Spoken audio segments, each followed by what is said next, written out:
time to pick avocados, people. Let's go. How and when to pick avocados. You planted your tree, you watered it, you put mulch, you battled the drought, you battled the cold. Your tree's grown out, it's got big enough to finally hold fruit, and now is the time to pick. There's a way to do it, and there's a time to do it. I think in general, people pick their avocados too early. I go online and I see people picking their avocados a little early, and it's kind of all that work goes into growing these avocado trees. They're not the most, they're not a set it and forget it kind of tree. They're not a tree that thrives on neglect. They need some care. All that work that goes into it, and then at the end, when you just pick it too early, you're not going to achieve the full flavor. So I hope this video helps you pick them at the right time. All right, let's look at some trees, and we'll talk about when and how to pick them. All right, look it up. Here's the first one. Reed avocado tree. All right, this fruit is immature. Look at the gloss. You see that shining? You see that shiny part right here? That's a great indicator that the fruit is not mature yet. It's not ready to pick. If it's ready to pick, it would lose this gloss. It would become dull. And that's a big sign that the fruit is ready to pick and it's mature and you could pick it. Another sign is this stem would turn a different color. It would turn lighter. This stem is still green and it's not ready to pick. I'll know it's ready to pick once this changes a little bit color and becomes a little bit lighter in color, or it turns brown. That's a great indicator as well, letting me know when to pick this fruit. Reed is a summertime fruit. We're here in April, and that's another big help. Go online and do some research, see your variety and see what time it usually matures. And then I always say the sweet spot the sweet spot for me, 1 year. I know it's a long time, it takes a lot of patience, but in general, most varieties need a year on the tree to hang, to develop its full flavor. I know Julie Frink says the Guatemalan varieties need 18 months on the tree to hang. And if you live in a space where there's no critters or squirrels or rats and stuff, you can let them hang for 18 months. You will achieve some of the finest flavors you'll ever have if the fruit hangs on the tree.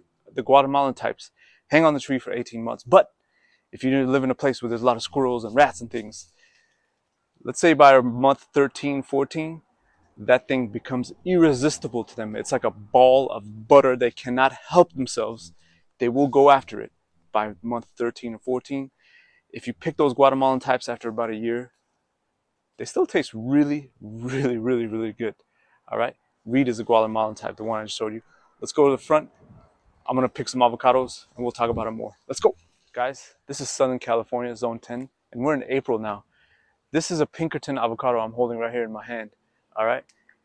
It flowered last March or February, and the fruit started to form around April of last year.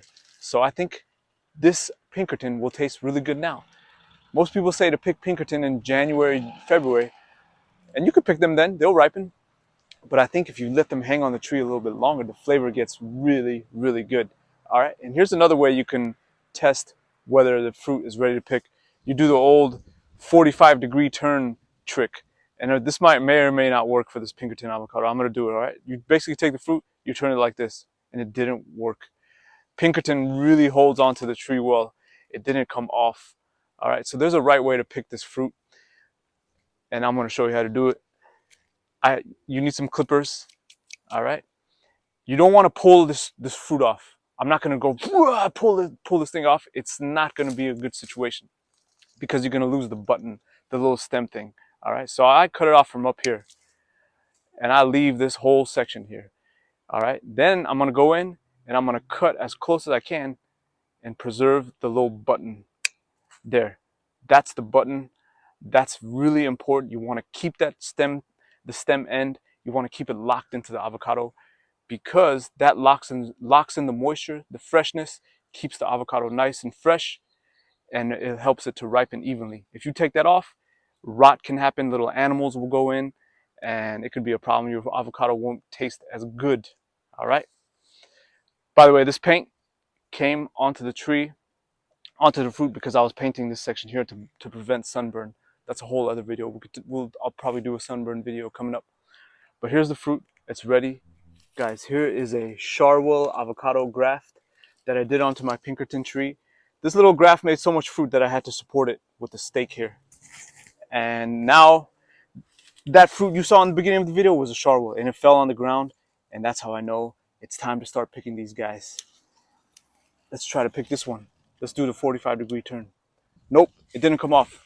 I'll leave it and I'll pick it at another time. Okay, let's say you have a tall tree, a huge tree. You can't do that clipping method that I just showed you where you can get a precise cut and save the button.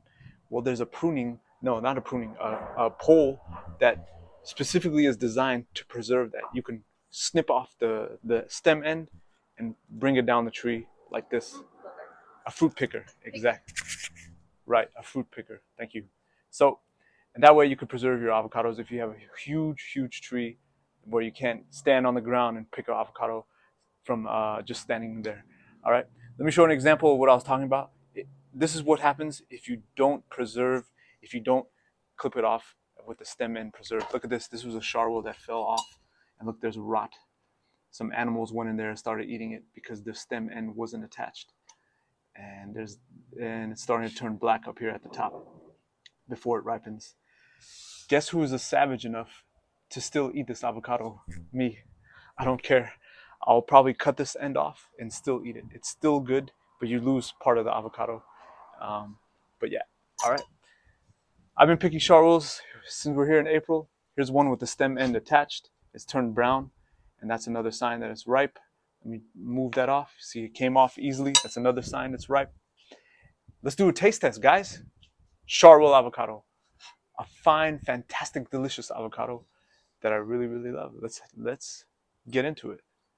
Look at that.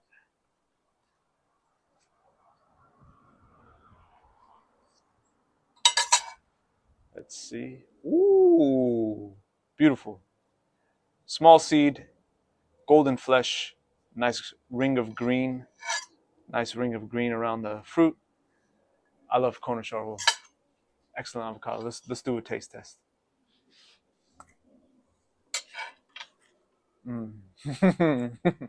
Yeah. Very good.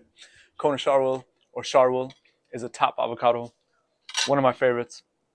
Delicious fruit. Small tree.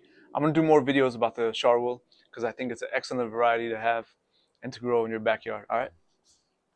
Guys, if you like this video, like, subscribe, leave me a comment. Any questions you have, I'll be happy to answer them. As usual, thank you for watching. Bye-bye.